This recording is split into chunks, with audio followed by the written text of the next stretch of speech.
welcome to a special edition of Her Story on the Rocks. Now, typically, I'd be sitting here with my co-host, Katie, and we would be drinking and talking about famous women from history.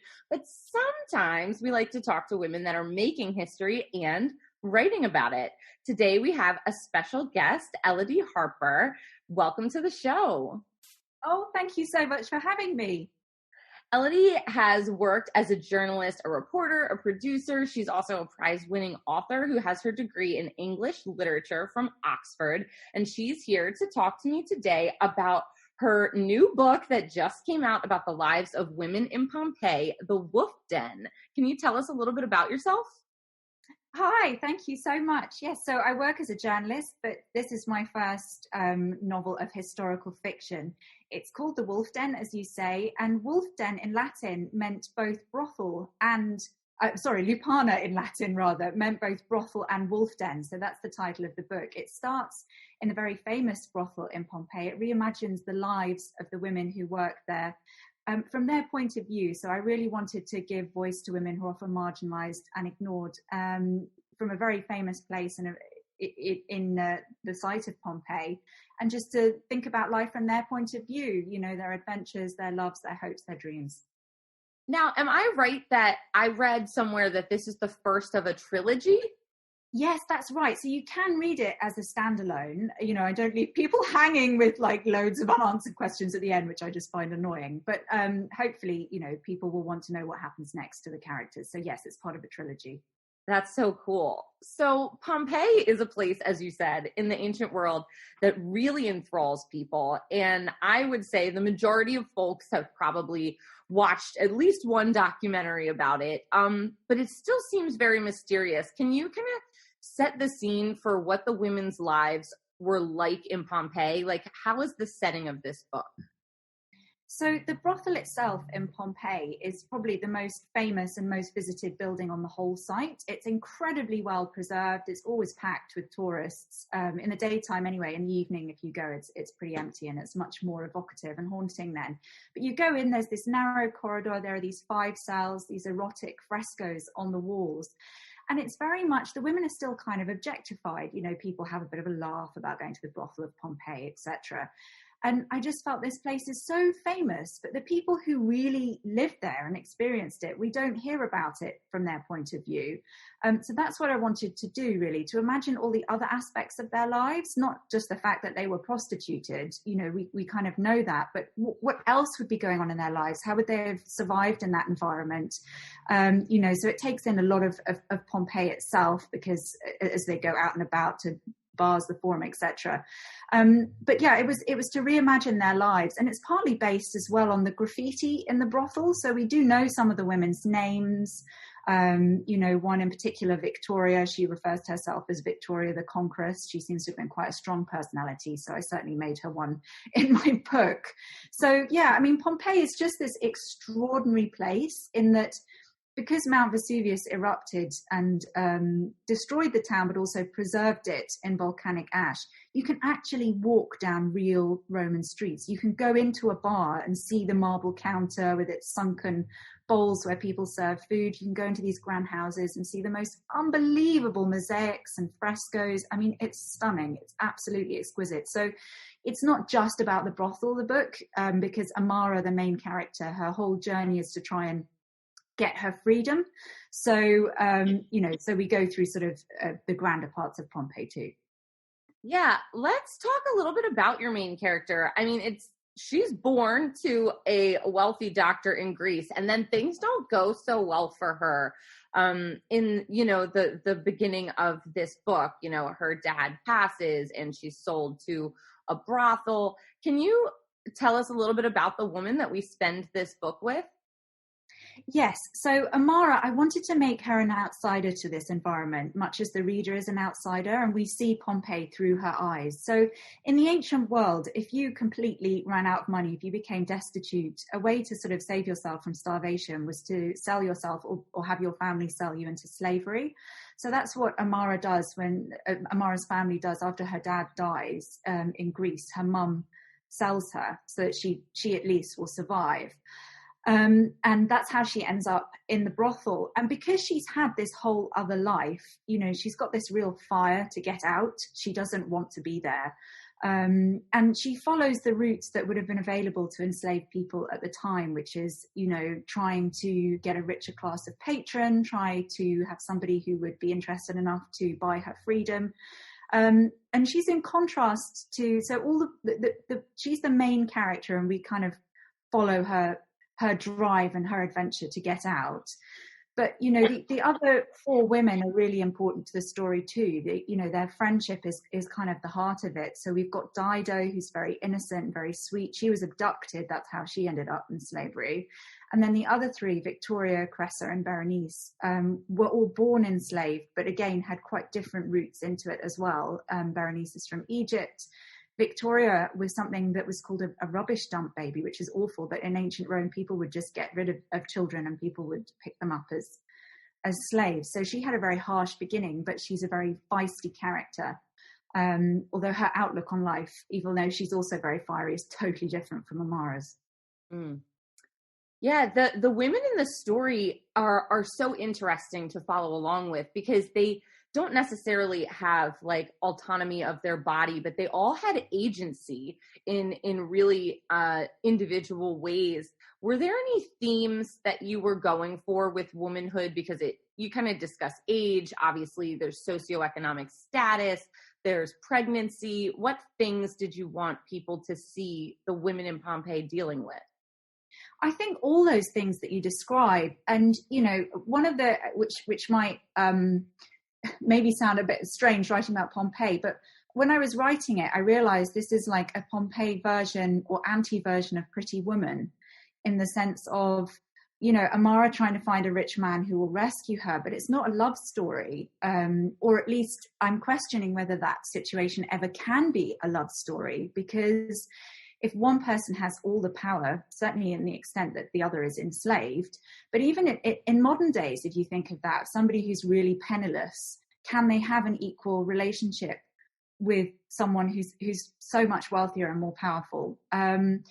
And I mean, there's not an age discrepancy in that case in the book as well. But, you know, I do think that's something we're still grappling with as women, this idea of how we form our relationships and the power dynamic, and, you know, the power dynamic between women, you know, with the whole Me Too, women who are desperate for work or for jobs, who are taken advantage of by men, or even somebody like Amara, who's a very forceful woman. You know, her situation is her situation. You know, she still doesn't hold many of the cards. So there was that aspect.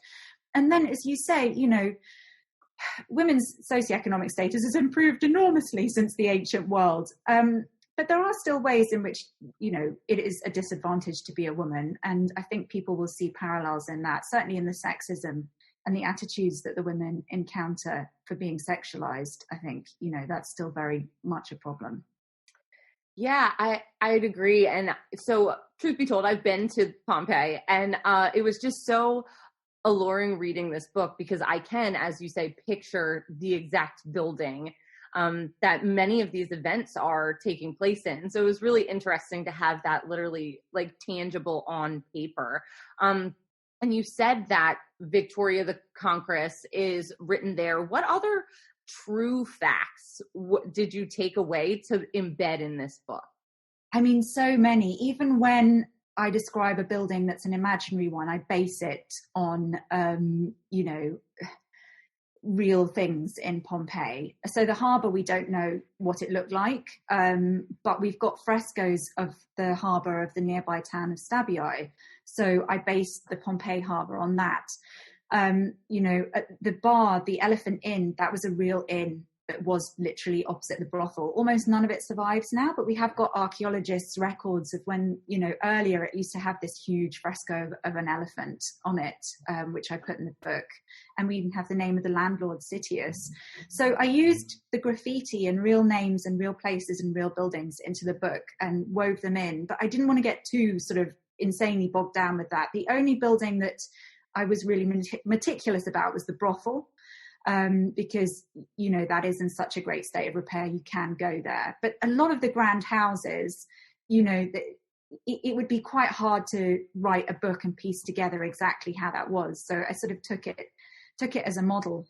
But, and the graffiti as well, it's not just a literal thing. It's a kind of sense of what life was like. The words there, they're so lively, and they range from sort of rude and offensive to really quite poignant. Like there's a piece of graffiti written by a slave girl at the theatre, at the corridor going into the theatre, you know, praying to Venus to look after her and her lover and keep them safe. You know, so some of them are very touching, some of them are funny. We've got guys in a bar like writing graffiti to each other about who the barmaid fancies more. And there's another one which somebody's written on the wall, lovers like bees lead a honeyed life, and somebody else has replied, I wish. So basically what I took from all this stuff, even if I've not used it literally, is just the kind of feeling of Pompeii, the way that people spoke, the way the buildings looked. And I have got one real historical character, which is Pliny the Elder, but I can't actually go into him too much without spoilers. Yeah. But that character is based on his own writings, because he has such a strong voice in the natural history. He's a really intriguing man. And also a really wonderful book that I read called In the Shadow of Vesuvius by Daisy Dunn. Yeah, and also in the book, there's these particular moments that are heartbreaking to read. Was there anything that was particularly hard for you to write? Yeah, I mean, parts of it were pretty upsetting, because obviously when people are enslaved, they don't have control over their own lives. So even like less obvious things that you want to be with a particular person and you can't be, you know, that's common for lots of us, that can happen. But you know, the fact that you can't be because you're owned by somebody else, that's a really tragic thing to think about. And that was the reality for so many people. I think one thing I would really want to make clear to anyone who's thinking of reading it is that I did not write explicit or graphic sex scenes at all. I couldn't have written that. I wouldn't have wanted to write it. I wouldn't want to read it. You know, of course, you know, being prostituted, against their will was part of these women's lives, but we know that. I didn't feel the need to describe it. I wanted to see how they dealt with that psychologically, how they survived, what else was going on in their lives, how they laughed, how they loved, how they coped with that. I didn't want to sugarcoat it and make out that this was fine, but equally, you know, there's really no need to dwell. We all know what that means, basically. So, yeah. Yeah, absolutely. And leaning into that, I think a lot of what makes the book so comforting is how this group of she-wolves bands together. Was the theme of female friendship and support a big intimate part of writing this? Definitely. I wanted it to be a book, although Amara is the main character and she's the driver of the trilogy, you know, I wanted it to be about all 5 women. They're all important in their own right. And they also, like, nobody's got the right answer. They all deal with it in such different ways. So for Dido, you know, she was quite a difficult character to write because I really loved her. She's such a nice person. And she doesn't, you know, she's just too sweet, really, and too innocent. And it's just, her life changed overnight. At least Amara knew what was coming in being sold. I mean, I'm not saying that's great, but, you know, Dido was literally abducted by pirates, which was quite common in the ancient world as well. You know, young women might just be snatched, or men too. Yeah. So you were saying about the relationship between them all. So yeah, they could all be the lead character in the book, I guess is what I'm saying. They're each equally important. And they are so very different. Cressa, the one who's slightly older, she's got her own challenges. Berenice, who's madly in love with somebody, I won't say who it is because that again could be a spoiler, you know, and the others make fun of her for this, like, why is she in love with this hopeless guy? Yeah, so, but I felt that's sort of ways that we all deal with life as well. You know, we're not all stuck in a brothel in Pompeii, but everyone's got their own priorities and their own ways of dealing with stuff. And is that one of the things that you think people are going to relate to when they read this? Because I think, you know, a lot of people, when they think about books based in times long ago, it's, will I relate to that woman? Yeah, absolutely. I think I did want to create female characters that people would recognize in themselves and their friends. And also, one of the benefits of writing about the ancient world as opposed to, say, medieval England is because it's a totally different language.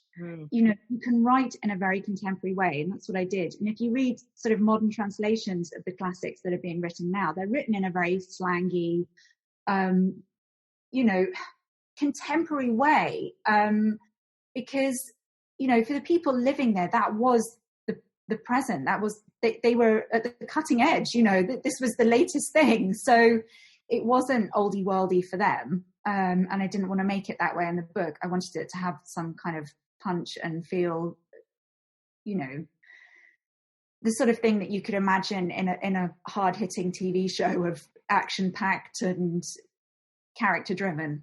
Yeah, I definitely didn't feel bogged down by language at all. It was a wonderful read. Did your relationship to these characters change as you went? And obviously you're going to be putting out 2 more books, and I don't know what process you're in. Are they outlined? Are you feeling like you might change things around because of what you've written now, or is it going to be set in stone? So one of the things that really did change for me while I was writing it, although it didn't change the plot, but just changed how I wrote it, was Felix, the brothel owner. You know, he comes across at first as an out-and-out villain, but actually that's not very interesting. So he has a lot of complexity. There are reasons for why he's such a bad person. And I didn't want to fall into the trap either of having him, because I made him very, very attractive, very charismatic, very funny, as well as being obviously violent and completely heartless. Like, the man has no compassion. And, you know, it would be so easy to fall into the trap of wanting to give him a big redemption arc, that he's saved by the love of a good woman or anything like that. So I didn't want to sort of be glorifying toxic relationships, but at the same time, I didn't want to make him simply a monster. So his relationship with Amara in particular is really complicated, because in order to become free, she has to, in many ways, become more like him, which then you reflect back on thinking, how did Felix get to this point? What difficulties did he have in his life? Why has he become such a sort of violent man? It's because he comes from a violent world, you know, and that's all he's known. So, you know, and he's highly intelligent, and Felix could almost have been the hero if he'd have just been that little bit different or had some other opportunities. He might not have turned out that way. So the Amara-Felix relationship is the one that is most fluid for me in writing this trilogy, because they are one another's nemesis in so many ways. But apart from that, I have to be honest, I have mapped it out quite strongly, because I think you have to do that in a trilogy. Otherwise you could end up with a big mess at the end. So I know exactly how it ends, you know, the last scene, how it gets there. But yeah, some of the aspects of how it gets there will probably shift in emphasis as I go along. And I'm partway through book 2 at the moment. It's called The House with the Golden Door. Oh, that's so interesting. I've always wondered what it's like to have to get that all out on paper and then put it out time. So where did you start with this book? Did you just wake up one night with a fever dream, like, I'm going to write about Pompeii? I mean, honestly, almost, in the sense that once I had the idea of, it'd be nice, you know, I wanted to write about the ancient world, and then, you know, thinking about different parts of it. And the brothel's obviously so famous. And initially I kind of dismissed that idea, because I think it's very easy to have a set idea about what a book set in a brothel might be like. But then I thought, what if I wrote a totally different sort of book to what one might expect? You know, not all kind of giggling, scantily clad women and loads of sex, but actually something else that's asking questions about how people live their lives, you know, what we all have in common, you know, across centuries. And, you know, just because the women were prostituted doesn't mean that their experiences are somehow completely alien to everything that everyone else goes through at all. You know, this was just one aspect of their lives. They were fully rounded people. So once I had that idea that I could do something different with it, to take something very well known but look at it in a different way, that was what really excited me. And then, you know, creating the characters, and as I say, the dynamic between Amara and Felix is kind of the driver for the trilogy, because I felt like this was something slightly different to do as well. You know, I'm not saying it's never been done before. Obviously it has, you know, the sort of nemesis relationship has, but, you know, a relationship that's not romantic but isn't unromantic at the same time. It's a they have a very powerful dynamic together, and the sort of love-hate that's going on. Mm. What type of research did you have to do, and did you do traveling in order to get it done? So the research that I did, I studied English literature at Oxford, as you mentioned, and I also studied Latin. So I did that as part of I studied it up until university, and then I continued it as part of my degree. So a lot of the research I'd done already, in the sense that I'd read an awful lot of books by Roman writers and loved that world, and it felt a very familiar world to me. So, that was kind of years worth of research before I even started. And then specifically for Pompeii, there are some amazing books. Mary Beard's Pompeii is obviously very famous, and I relied on that heavily. There are more specialist academic texts. There's one that's actually been written about the brothel, so it's got an appendix of all the graffiti that's ever been recorded there. So, things like that. But really, going to the site was so important. Going to the site and going to the Museum of Naples, which, was just incredible. The frescoes and the paintings and the objects that are on display there, the mosaics, it's exquisite. So both those things. Yeah. Did you have a favorite or most difficult part to write as you were going through, or a favorite character that it was every time there's a scene like this, I just love it? Yeah, I like the women having a laugh together. I found the humorous scenes just such a joy to write. When they're, even when they're laughing about very difficult or dark things, I just love those women. And they sort of spar off each other. And they almost felt like real people to me, because there's a scene when Amara has a particular experience with a client. I won't say what it is because that would spoil it. And she kind of makes a joke of it, and just then all the different women's reactions and how they feel about it. And that was one of my favorite scenes to write, which isn't like the most dramatic scenes. I mean, there are very sort of high drama scenes in the book, which, are interesting to write for another reason. But I liked the lightness that contrasted with the shade. And also there are certain respites in the book when again, I don't want to give away too much, when we're outside the brothel, when we're in other places, and I really enjoyed that. And I enjoyed reimagining actually some of the ancient festivals, because we have a lot of information about, say, how the Festival of Venus, the different festivals of Venus were practiced, and, prostituted women were like a key part of this ceremony. They carry their flowers through the streets and, make offerings to the goddess. We don't know a huge amount about how it was based, but I kind of based it both on Latin writings, and if you think about in Southern Europe, some of the sort of cult parades for the Virgin Mary, where you get a statue paraded through the streets, which I've seen. So I kind of based it on those things. I liked writing that as well. Wow. Well, this was such an enjoyable read, and I cannot wait for people to go pick it up and read it. It came out just yesterday, May 13th. So it is available. Can you tell us where people can find your book and where they can find you? Okay, yes. So my book, if you're listening from the States or from Canada, there's an amazing bookshop in the UK called Blackwell's Books. And they sell the book at a huge discount and also have free shipping to the US and, pretty much everywhere abroad. So if you want to buy it and you're not in the UK, that is definitely the place to go. And they're an online retailer as well as, having established shops. So that's Blackwell's. If you're in the UK, you can buy it literally in any bookshop. Waterstones in particular have a special edition with some exclusive material I wrote about the history of the place and the people. So that's a special edition. And you can find me on Twitter and on Instagram. And my website is elodieharper.com. So you can find me through that. Awesome. Well, it was so great to speak to you. We're on a big time difference here, but it was... Thank you for putting up with the awful time difference. I really appreciate it. And it's so nice to meet you. Oh, it was so nice to meet you too. This is such a blast. I can't wait until the next two come out. Now I have to sit around and wait for it. Well, you'll inspire me to keep going knowing you want to read it. That's really nice. Thank you. Yeah. And then we'll have to have you back 2 more times. Oh, yeah, I'd love to. That would be great. Thank you for asking such interesting questions. Oh, well, thank you for writing such an interesting book. And I just hope everybody goes out and gets this for their nice summer book clubs or some beach reading, or even just in the bathtub with a glass of wine. It's a great one.